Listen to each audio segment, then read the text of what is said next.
Biruin mo, ito. Si Romnick Sarmenta, ayun, no? Dumalo si Senador Risa Ontiveros. Ano yata to? Movie ng Quezon, eh, no? Senator Risa Ontiveros, Quezon, o for Quezon. Movie yata ito, mga kababayan. At kasama dyan sa nagtanghal o kasama dyan sa artista, si Romnick Sarmenta ho, mga bossing. No? Hindi ko ho kuya yan. Hindi ko ho kuya yan. Ngayon, dati, idol na idol ko yan. Kasi pinanood ko pa yung Gregorio del Pilar niya. Siya yung gumanap bilang Goyo. No? Bata pa ho ako noon. Kung di ako nagkakamali, siguro mga bandang 1996 ho yun. General Gregorio del Pilar, si Romnick Sarmenta yun. Yan. Present si Senadora Risa Ontiveros sa special screening ng Quezon sa isang mall sa Mandaluyong. Papanood nga to. Ako, mahilig ako doon sa mga palabas o sa mga movie na bayabayani ho no? Nasa event din ang isa sa mga cast na si Romnick Sarmenta. Ayan, Senadora Risa Ontiveros, Romnick Sarmenta at yung isang nagpa-picture. Di ba? Tingnan nyo ginawa ni Kiko Barsaga dito, ha? Ayan, ayan yung mga litrato nila. Risa Ontiveros. Si Romnick kasi kakamping yan, mga kababayan, kakamping ko yan. Tingnan nyo ang ginawa ni Kiko Barsaga sa ilalim. Congressman Kiko Barsaga, Queen of Budget Insertion. Wala lang. Basta masabi niya lang yan ganyan. Wala akong patunay. Pero yung mga may insertion na sila Chis Escudero, hindi niya binabanggit. Hindi niya tinitira. Di ba? Yun, meron pa si Senador Panfilo Lacson na kumpletos recados ho, mga kababayan. Kumpletos recados na na mga dokumento, ebidensya ho, mga bossing. Di ba? Selective Selective ho yung tao, mga boss chief, amo, sir. Yung kumbaga, kung ano lang yung trip niyang ipakita, yun lang. At kung sino lang yung kakampi niya, yun lang yung gagawin niya. At kahit kapag kalaban, dadalihin ka niyang fake news niya. Ayan na nga ho ang nangyari, mga kababayan. Alisin ko na ito. Kiko Barsaga, grabe ka. President Marcos, baka ito si Kiko. Ito. Sabi dito ng AFP, nagsalita na. On false social media post regarding AFP pension, no? The armed forces, ito kaduktong pala nung isang vlog natin, yung bago yung kay Risa. The armed forces of the Philippines, wala pala, hindi niyo pala nakikita. Sabi dito, the armed forces of the Philippines, o AFP, strongly condemn the circulation of false and misleading content alleging that President Ferdinand Marcos has threatened to remove the AFP pension. This claim is baseless, malicious, and intended to mislead.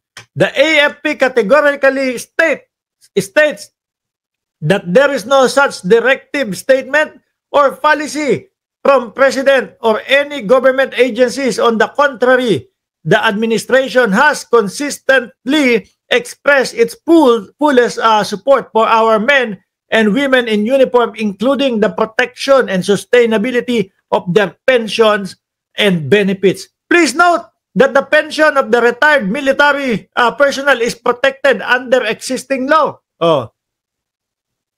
Grabe kayo. Mga pension kayo, mga retired general. Tapos, yung kwento ni Pebbles Talaquera, kayo tumatanggap pa ng 300,000 para lang sumali doon sa kudeta na plano. Ano nangyari? Wala.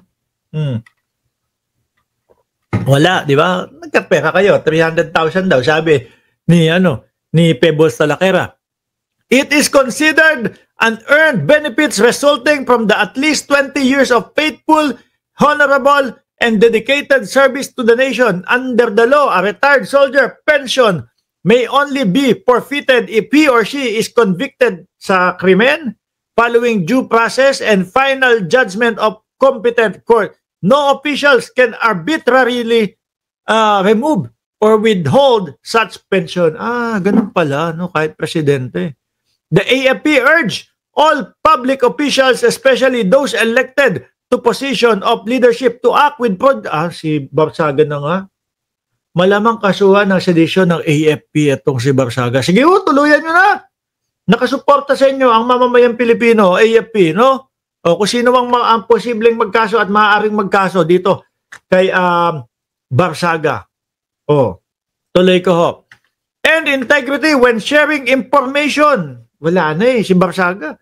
Alam nyo mga kababayan, dyan sa Congress, kahit magkakalaban-laban ho yan, nagre-respetuhan pa din po yan No, nagre-respetuhan pa din po yung mga yan, mga boss chipamo, sir. Kahit yung mga nakikita natin, nagbabangayan, etc., etc. Pagkatapos ng sesyon, magkakaibigan sila. Yung kay Barsaga, iba ang trip Pangkupal yung trip ni Barsaga, huy. Ano? We respectfully call on Congressman Barsaga. Okay nga. Ay, sorry. Ay, comment naman kayo dyan, no? Ay, sabi, nagmumura si Mark. Hindi ko tinuloy, ha? We respectfully call on Congressman Barsaga to refrain from spreading disinformation that undermines public confidence and morale of the very men and women who defend our republic. Pagbigyan nyo, mga sir. No, sinisira po yung reputasyon ninyo. Pagbigyan nyo ho kung ano yung gusto niya, ibigay natin. Nakasuporta tingin ko ang bayang Pilipinas sa inyo. Bakit? Ayaw naman ho namin ang congressman na may sasaltik-saltik. Baka ho, kung ano pa, saan pa po dalhin yan ang Pilipinas. Diba? The AFP remains steadfast in its sworn mandate to protect the Constitution, safeguard our democracy, and serve Filipino people with honor, integrity, and patriotism. O Barsaga, yari ka. Tingin ko ito ang AFP ho, mga kababayan, ay hindi ho magbibiro ito. No? Hindi ho magbibiro. Ano po ba yung pinost ni Barsaga? Papakita ko ulit sa inyo mga bossing. Isang mabilisan ho. Baka magngawangawan yung mga DDS, sasabihin na naman, naku, si Barsaga na naman, pinag-iinitan ninyo, etc., etc. Ayan. Di ba? Wala naman daw ganyang wala naman daw ganyang iniuutos ang ating Pangulo. Alam niyo ho dyan, mga boss chipamo, sir, sa DDS, feeling ko ho, na lang dyan, yung parang puro mga fake newsan, awayan na lang, kaya ho, nauubusan sila ng tao Kaya ho, sila ho, mga kababayan, hindi na sila dinudumog doon sa kanilang mga parali-rally. Eto, pakinggan ho natin yung usapan o kwentuhan nitong dalawa na si Haydarian at si Chef. Rally bang tawag dyan? Yung sample lang.